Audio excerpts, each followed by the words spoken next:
Are you looking to get the best small compact magnetic power bank for your iPhone? Hell to the yeah. Then stick around this time as I'll be going over several notable small MagSafe compatible power banks that can be a good alternative to the Apple battery pack. So in this video, like in my previous magnetic power bank reviews, I'll showcase and go over all the battery packs in detail by providing you with the design, specs, features, as well as the overall grip with them on, and see how good their magnetic strength is. And then I'll give you the battery charging speed comparison so you can see their battery performance up against the Apple battery pack. Lastly, I'll let you know which one I personally think is the top one to get.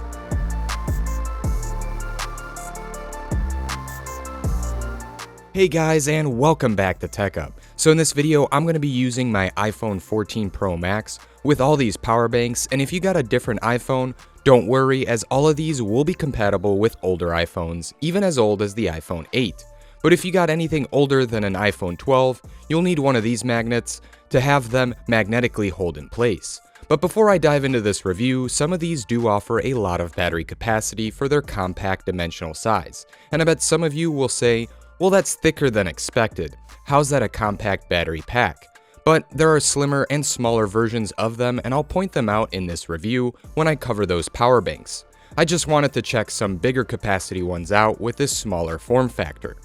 So to start things off, I'm going to be going over the designs of the power banks first in detail to let you know what each is like. And all of these aren't your average size battery packs like the Momax or Anchor size power banks. These are certainly smaller in size when looking at the width and height of them, and it's quite noticeable.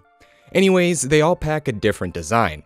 The Oisle MP280 has a nice soft matte plastic finish, with the Pitaka MagEZ offering a cool aramid fiber design with a shiny plastic frame, while the Futurizta Pixy Go offers the same matte plastic feel to it like the Oisle battery pack. And another important thing to note is that some of these do come in other color or pattern options if you're interested in that. As for what you get, all of these will vary. The Oisle MP280 comes with 2 USB Type-C cables. As for the Pixy Go, it comes with even more things included, such as a pouch for your power bank and a USB-C cable, as well as a magnetic ring that you can adhesively attach to your iPhone if you're rocking an older iPhone that only supports Qi charging. As for the Pitaka MagEZ battery pack, they give you nothing, just like Apple with its battery pack. Typical. Now, going into the specifications of these power banks, the Pitaka MagEZ comes in with the smallest battery capacity, while the Futurizta Pixy Go packs the most amount of juice. However, if you're looking to find smaller battery capacity alternatives that are even slimmer than these, with the same small dimensions, then Oisle and Futurizta offer different capacities, like a 5000 mAh one for the Pixy Go instead of this 10K power bank. And Oisle offers an even smaller version at 4225 mAh. Which I recently reviewed in my best MagSafe power bank review. So go check that video out if you want to see if there's possibly another power bank you might be interested in. Anyways, here are the rest of the specs on the battery output these power banks have to offer. And when testing out the wireless and wired charging on all of them, they also did vary as well. But from just looking at the specs and tests that I did, the Pixy Go seemed to have the best wireless and wired charging specs.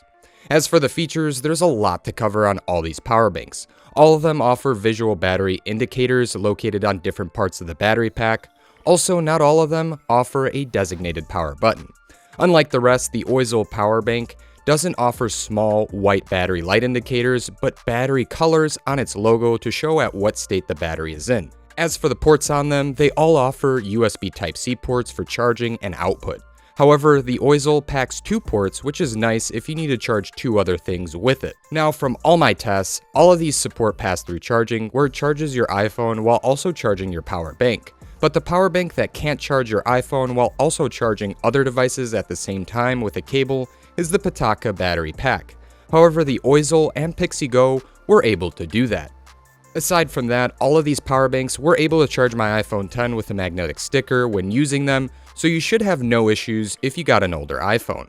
Now, when it came down to the overall grip of these small power banks on my iPhone 14 Pro Max, my favorite one was the Pitaka MagEZ battery pack. Out of all of these, and I really wish most brands out there would be able to replicate the curved edge design that Pitaka has on this battery pack.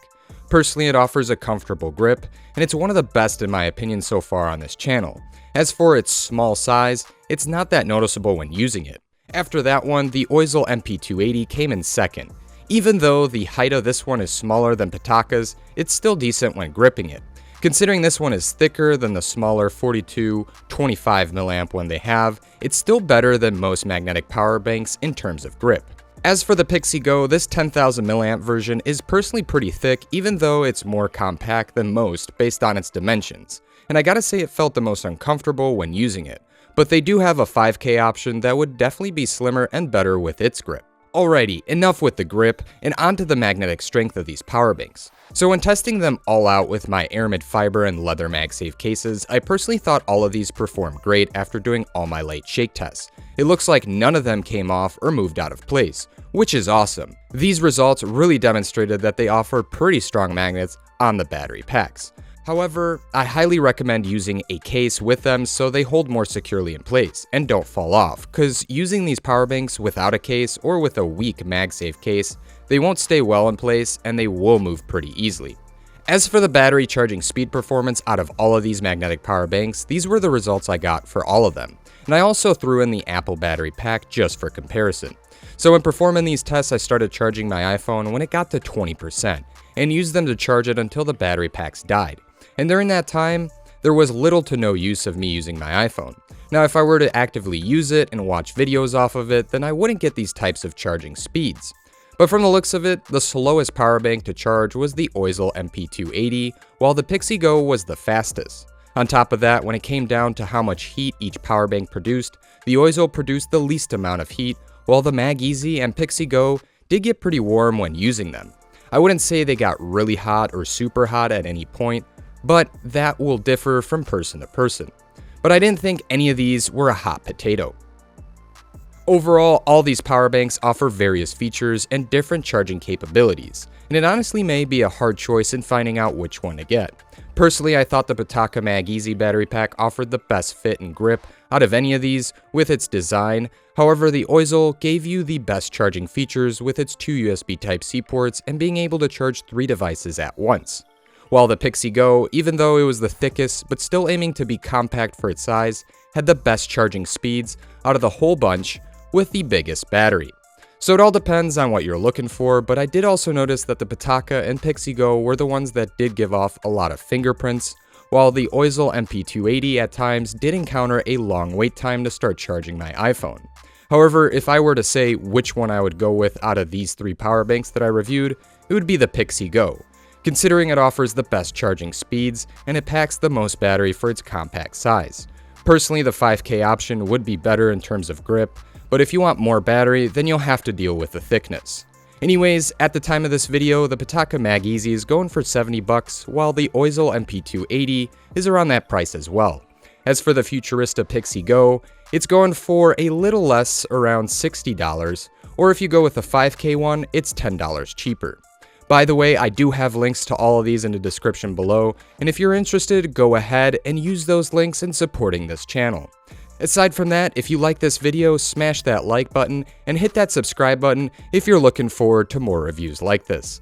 As always guys, thanks for watching, and I hope to see you back here for the next one.